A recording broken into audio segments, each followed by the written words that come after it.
not scared. I would have left. For real. I'm not. It's just like, I'm gonna be honest. I never had my kid because of the evil stuff that's carried over your head.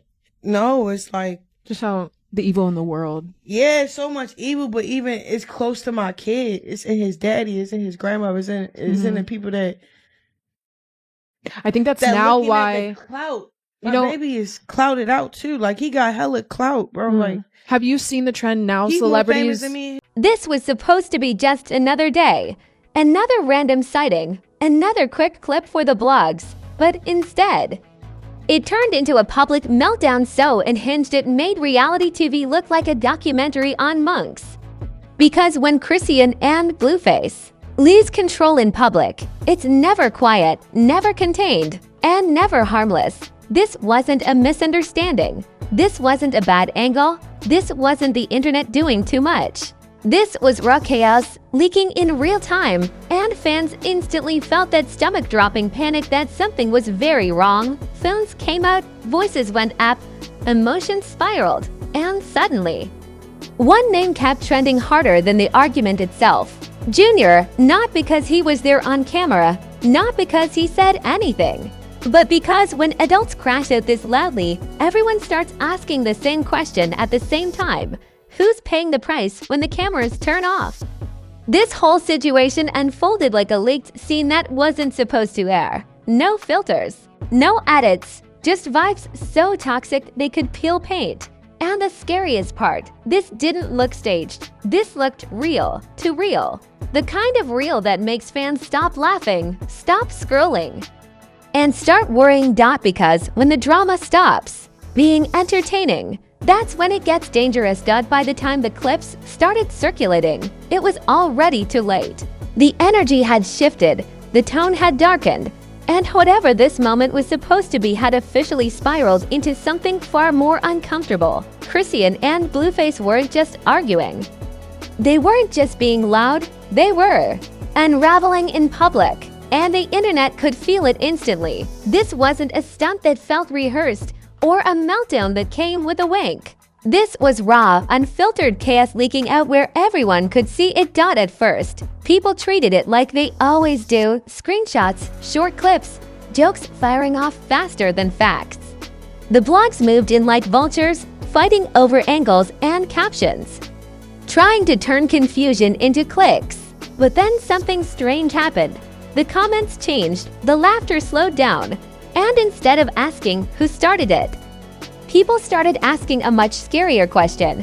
What is actually going on behind the scenes? Because when adults lose control this publicly, it's rarely about the moment itself. It's about everything that led up to it, the tension you don't see, the arguments that never made it to camera, the resentment that's been fermenting quietly until it finally explodes in front of strangers. This felt like the aftermath of a bomb that had been ticking for months. What made it hit harder was the familiarity. Fans have watched this dynamic play out before, again and again, like a toxic rerun nobody asked for but everyone somehow keeps watching. The push and pull, the chaos masked as passion, the endless cycle of blow-ups followed by silence, followed by another eruption. But this time didn't feel like a rerun. It felt like escalation.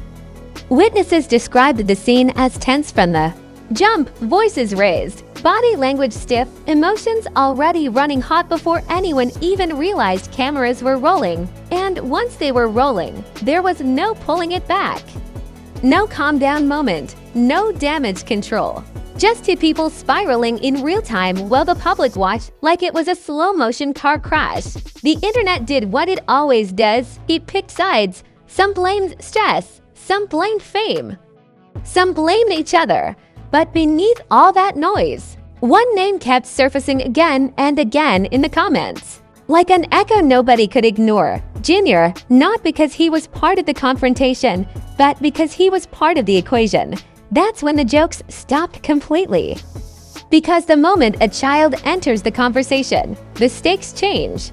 This stops being messy entertainment and starts feeling like something heavier. Fans weren't speculating for fun anymore. They were worried, genuinely worried.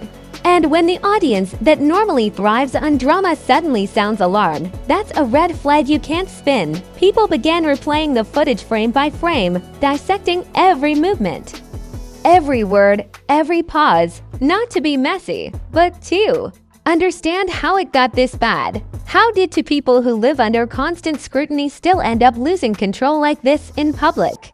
That question alone made the situation feel less like a moment and more like a symptom. And then came the leaks. Not official statements, not press releases, whispers, alleged insider comments. People claiming they'd seen similar blow-ups before, just without the cameras. Stories started circulating about tension building behind closed doors, about arguments escalating faster and lasting longer. None of it confirmed, all of it believable. Because when something looks this explosive on the surface, it's hard to believe it came out of nowhere. What really unsettled fans was how familiar it all felt. This wasn't a brand new problem. This was a pattern refusing to die, a cycle that keeps repeating itself no matter how many times people swear it's over. And patterns like that don't just disappear. They intensify. Social media timelines filled up with comparisons, people saying this made other celebrity meltdowns look tame, jokes about reality TV producers missing out on footage that would have broken ratings records. But even those jokes carried an edge. Like everyone knew, this wasn't actually funny. It was uncomfortable comedy, the kind you laugh at because you don't know what else to do. Meanwhile, fans who had defended the relationship for years started sounding different, less loyal, more cautious. The comments weren't they'll work it out anymore. They were this is getting scary. And that shift matters because fandoms are usually the last to turn. When they do, it means the vibe has crossed a line. The silence afterward only made it worse. No immediate explanation, no attempt to downplay it. Just a vacuum where speculation rushed in like floodwater. People began asking if this was rock bottom or just another stop on the way down, and nobody seemed confident about the answer. What made this moment feel especially volatile was how public it was. This wasn't a controlled environment. No security buffer, no PR team stepping in mid-argument, just real-world consequences unfolding in real time. And when chaos isn't contained, it spreads. By the end of the day, the narrative had shifted completely. This wasn't about who yelled louder or who walked away first. It was about whether this situation had officially crossed into dangerous territory. Not dangerous in a dramatic, headline-grabbing way. Dangerous in the quiet, long-term sense that leaves damage behind even after the cameras move on. And as fans tried to piece together what they just witnessed, one thing became painfully clear. This wasn't the beginning of the story. It was the moment everything cracked wide open. Because once the public sees you lose control like that, there's no undoing it. The questions don't go away, the concern doesn't fade, and the fallout, that's only just getting started. Once the footage escaped containment, the internet did what it does best. It turned chaos into currency. Clips were chopped, flowed down, zoomed in, reposted with captions that ranged from darkly funny to genuinely disturbed. What started as one public meltdown quickly morphed into a full-blown digital wildfire. Every timeline looked the same. Every group chat had the same question. And every reaction carried a different level of disbelief. At first, the memes came fast, because memes always come first. Side-by-side comparisons, wild captions. People joking that this made other celebrity breakdowns look like polite disagreements. Over brunch reservations, someone said it felt like watching a reality show without producers, editors, or safety rails. Another joked that this was the kind of chaos even streaming platforms would hesitate to air. But beneath the humor, there was a nervous undertone. The jokes felt forced. Like people laughing too loud at something they weren't sure was funny anymore. Then the reactions shifted. Influencers who normally thrive on mess suddenly sounded cautious. Commentary pages started using words like concerning instead of messy. Even accounts known for non-stop jokes paused to remind followers that there's a real child connected to this situation. That's when you know the vibe has officially changed. When the internet stops roasting and starts whispering, something's wrong, celebrity reactions only poured gasoline on the fire. Some liked shady posts and then unliked them. Others dropped cryptic tweets about healing, breaking cycles, and protecting peace, which everyone immediately decoded as indirect commentary.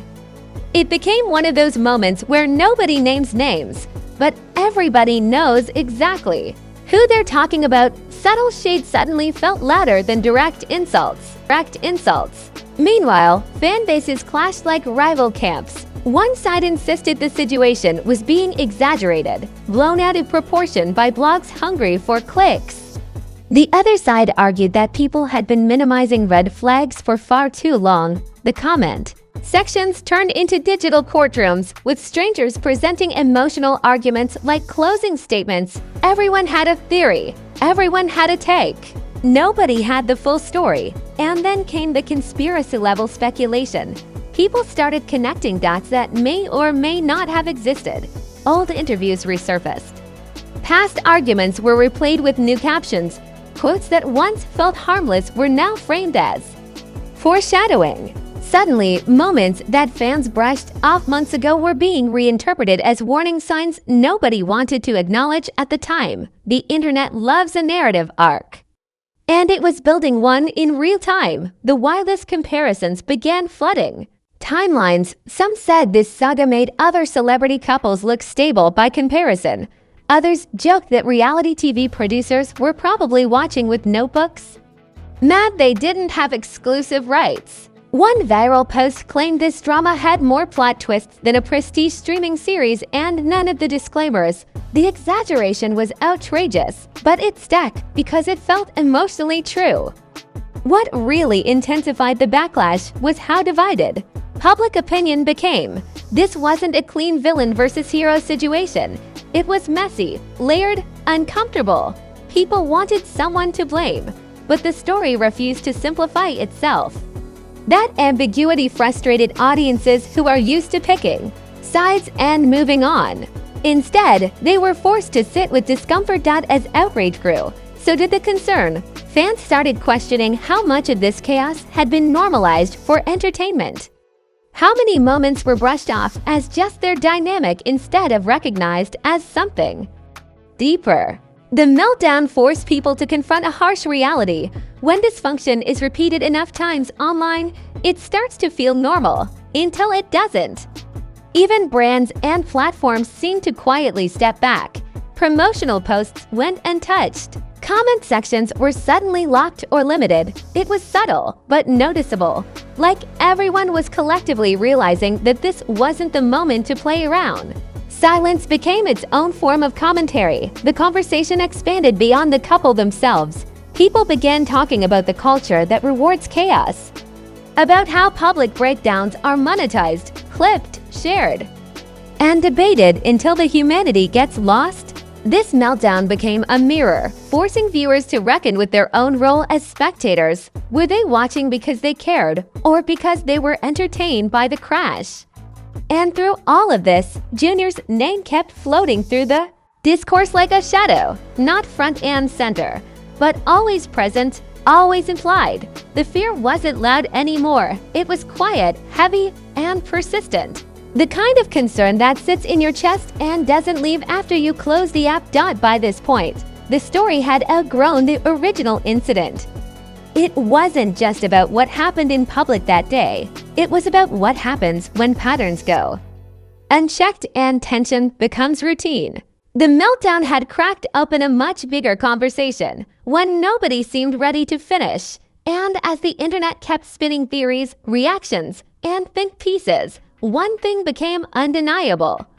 This wasn't a moment that would fade by tomorrow's trending topic. This was the kind of incident that lingers, the kind that changes how people look at everything that comes after.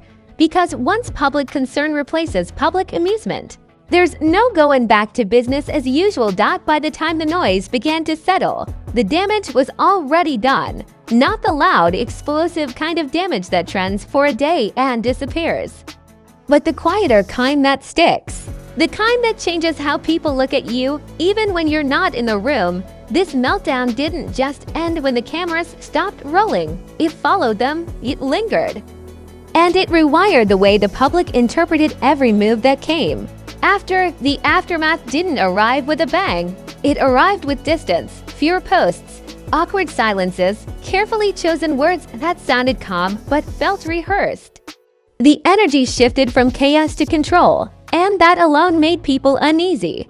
Because when things go quiet this fast, it usually means someone scrambling behind the scenes. Fans noticed immediately. Every caption was dissected. Every story upload was analyzed for tone. People weren't just watching anymore, they were monitoring, looking for signs of growth, accountability, or at least awareness. And when those signs didn't come quickly, skepticism took over. The reputational impact hit first, not in headlines, but in sentiment. Supporters who once defended every outburst started sounding tired. The comments weren't angry. They were disappointed, and disappointment cuts deeper than hate. Hate fades, disappointment lingers. Public perception shifted from messy but entertaining to this is exhausting. And that's a dangerous transition for anyone whose visibility is built on attention. Because chaos can be monetized, fatigue cannot. Once people feel drained instead of intrigued. The spotlight doesn't disappear, it hardens. The relationship narrative took a hit too. What was once framed as passionate, misunderstood, or unconventional began to look unstable in a way that couldn't be romanticized. The idea that they're just intense stopped working. Intensity without boundaries stops being exciting and starts feeling unsafe. People began asking questions that went beyond gossip. Questions about accountability, about cycles, about what it actually means to grow when your worst moments play out on a public stage. The conversation matured, and not in a flattering way. Industry insiders stayed quiet, but their silence spoke. Volumes, opportunities don't always disappear publicly. Sometimes they just stop calling. Sometimes the invites slow down. Sometimes your name isn't mentioned in rooms you'll never enter. That's how consequences often look in real life: subtle, polite, and irreversible. And then there was the shadow hanging over everything: the future. Because once an incident like this reframes your public image, everything that comes next is judged through that lens. Every argument becomes suspect. Every emotional moment gets reinterpreted as another warning sign. You lose the benefit of the doubt. Even attempts at redemption felt fragile. Apologies without ownership sounded hollow. Statements without change felt performative. The audience had evolved faster than the narrative, and catching up suddenly felt impossible. What made this fallout especially heavy was the realization that this wasn't just about two people anymore. It was about what the public had been willing to excuse for entertainment, about how many red flags get ignored when drama is profitable, about how the line between spectacle and real-life consequences gets blurred until it's crossed completely. Some fans walked away quietly. No unfollows announced, no dramatic exits. Just disengagement. And disengagement is the most powerful reaction of all, because it starves the chaos instead of feeding it. Others stayed, but with conditions. They wanted growth. They wanted accountability. They wanted proof that this meltdown wasn't just another chapter in an endless loop. The bar had been raised, whether anyone was ready or not. Behind the scenes, relationships shifted to not just romantic ones, but professional alliances. People get cautious when volatility becomes predictable. They protect their peace. They protect their brands. And they distance themselves from situations that feel like liabilities instead of opportunities. The internet, meanwhile, moved on. But not completely. The story stopped trending. But it didn't disappear. It became reference material. A cautionary tale. A comparison point for the next public meltdown that would inevitably come along. This is giving flashbacks, people would say. This feels familiar, they'd comment. This is how it starts, they'd warn. That's the lasting impact of moments like this. They don't just end, they echo, and somewhere beneath all the analysis, all the speculation, and all the hot takes, the core concern remained unresolved. Because no matter how much the narrative shifted, one truth stayed uncomfortably clear. Public meltdowns don't exist in isolation. They're symptoms of something deeper. And unless that something changes, the cycle doesn't break, it repeats. This incident didn't provide closure, it provided clarity. The kind that strips away excuses and leaves only reality behind. The kind that forces everyone watching to stop pretending this is just entertainment. And as the dust settled, one question hung in the air, unanswered and unsettling. Was this the wake-up call? Or just another warning that nobody listens to until it's too late? Because in the world of celebrity chaos, the next scandal is always loading, and now everyone's watching closer than ever. All right, pause everything right here, because if you made it this far, you already know this story wasn't just internet drama. This was a full-blown reality check wrapped in chaos, noise, and uncomfortable truths nobody wanted to say out loud.